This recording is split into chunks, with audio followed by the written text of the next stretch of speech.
صدح دقيقة كير 10 كلمات تدمر نفسية الأبناء. طبعا أريموت عرورتا نفسدو ذا الدشا كالسوني ذو ذي الدشا همي ذو ذي الدشا مروركو ذي الدلاعسة. طبعا أريموت يا تري كو الشتمو عرورتي إن لعايو الشتمو إن عرورتي لو صفيو حيوان دمير يهو أيهو دبيا وقتها حيوان باتها حولا فيري ناقوين وحيوان علي الماء إن حيوان هذا لو صفيو حيرا لا عني قاسي نيت أهانا وقدي منايا نفس أهانا وقدي منايا قلب كل حنا الشتمو الماء إن لا عايو عني قا مستقبل كيس فوق كان أوبا ويدي ليسا عني قا دلعايو حيوان هذا لو صفيو حيوان كلب دمير عني قا إن ليرا هذا خط وحالسوي طبعا كأريموت عن شيء وحالس أرنت لباب الإهانة عنقي إن لا إهانيو عنقي إن لا إهانيو أو ولي وحاو يهي إن لغا ناقصيو. فعلى سبيل المثال عنقاقا إن تكسي فيسو صفات حن إن تري هذو خبيح وحان فير بين علىها وحان فيري أو فوش حن وحان فيري عجلا أو فيره وين لي قولا فيري حاوت يعني ما أنا أكو عيسو taasi waxay keenaysaa dhahnay cunigan nafsad ahaan u dhimanayaa cunigan wuxuu dhimanayaa nafsad ahaan buu u dhimanayaa. waxaa la yiraahdaa ihaanada ilmaha oo la ihaaneeyo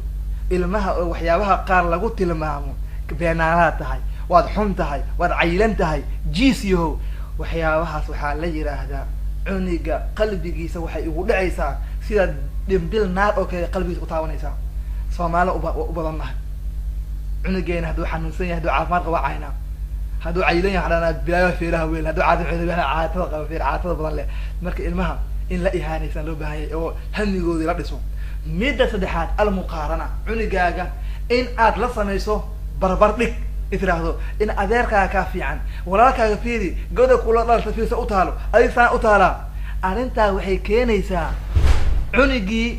in uu nafsad ahaan uu u dhinto bal waxay keenaysaa qofka aan la miitaalisay in uu naco walaashiisa aan la inuu naco ama walaalkiisa in adeerkiisa dariskiisa la miitaalisay qofka inuu naco ay keenaysaa. midda afaraad ee cuniga disha qalbigiisa iyo Allahu musta'aan nafsadiisa disha iyo mustaqbalkiisa dhaawac waxa kamid ah xubbun mashruud Allah jacayl mashruud ah wax ku xiran. waxaa la yiraahdaa cuniga in lagu shardo waxyaaba qaar inaad tiraahdo ana ma axabbak laannaka facalta kada hooyo ana ma ku jecli waxaana samaysay heesa dhegeysa fi xaalad misaal ama geema dheesha hooyo kuma jecli inaad tiraahdo axabbak law akalt waan ku jeclaanaya hooyo hadda cuntadan cunto waan ku jeclaanaya hooyo hadda shaahi cabto xubbu mashruud ayada taasi waxay keenaysaa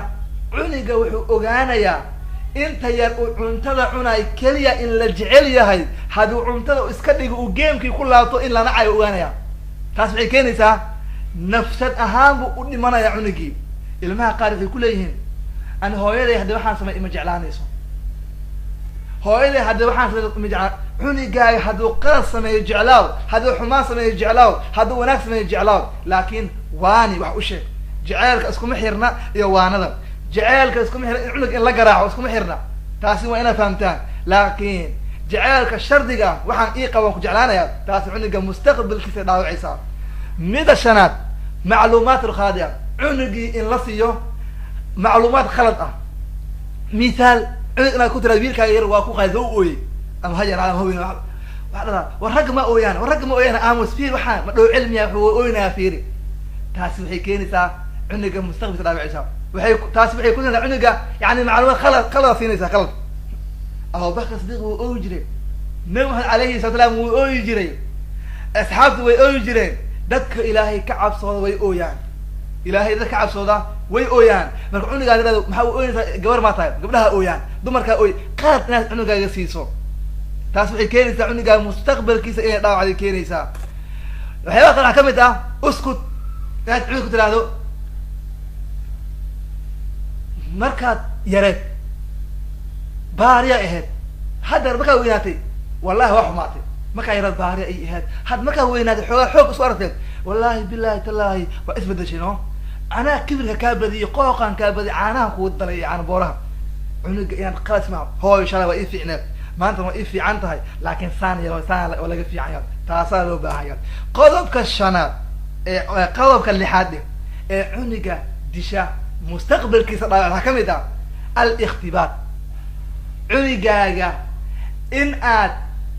hadal xun aad ku tiraahdo misaal waxay yidhahdaa cunugaaga inaad qalbiga ka disho inaad ku tiraahdo waxba u sheegtay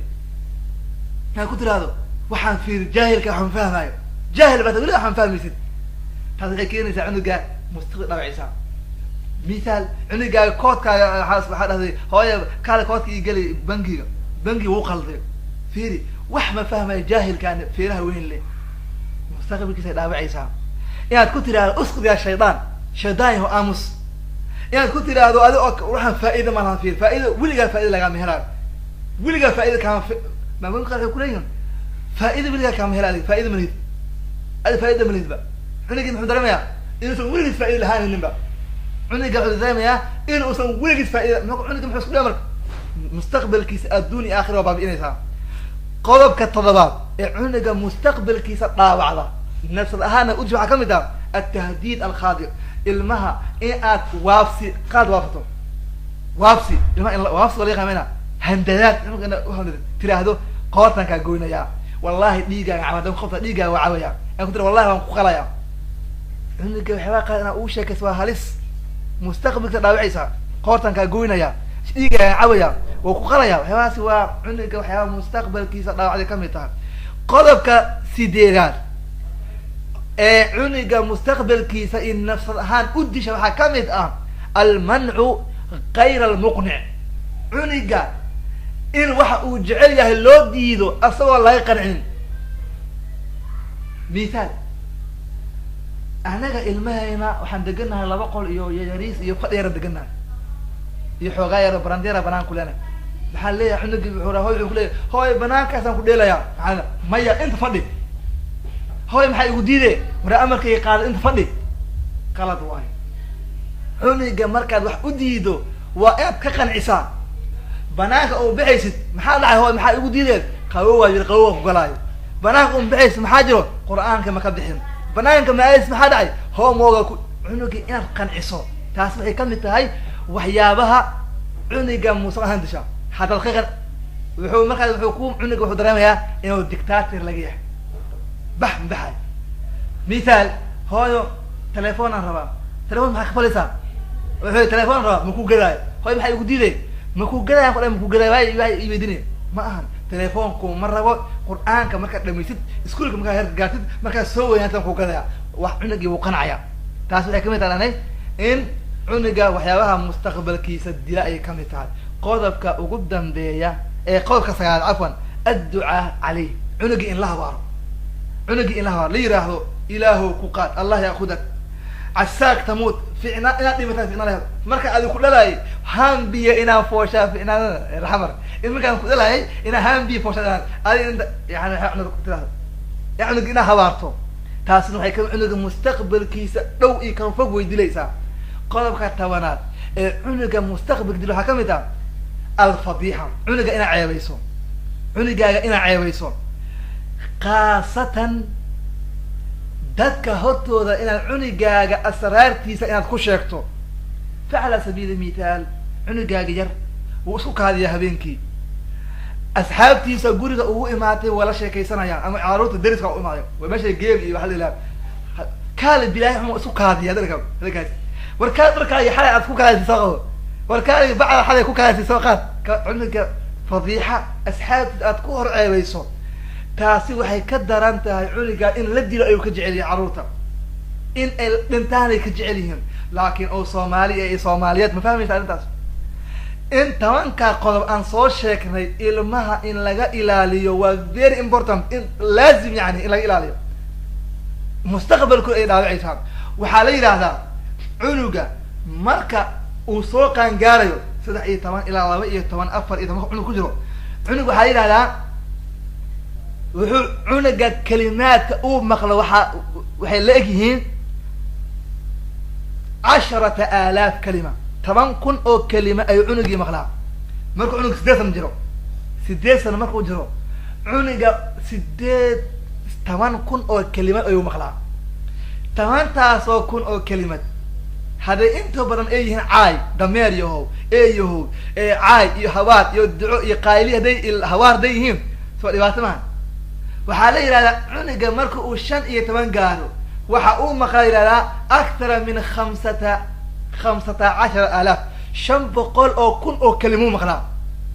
haduu 500 oo kalimo uu maqlay ay caay iyo habaar ay u badan yihiin cuniga mustaqbalkiisa maxaa laga filanaya dhibaato laga filanaya marka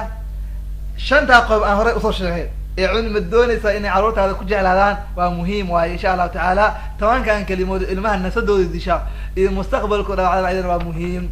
in aan dadaalno insha Allah taala ayaan rajeynayaa biidhnillah albaari inay caruurteena najeclaadaan anigana aan jeclaano ayaan rajeynayaa biidhnillah albaari hada mawduucan aan dhaqan gelino aan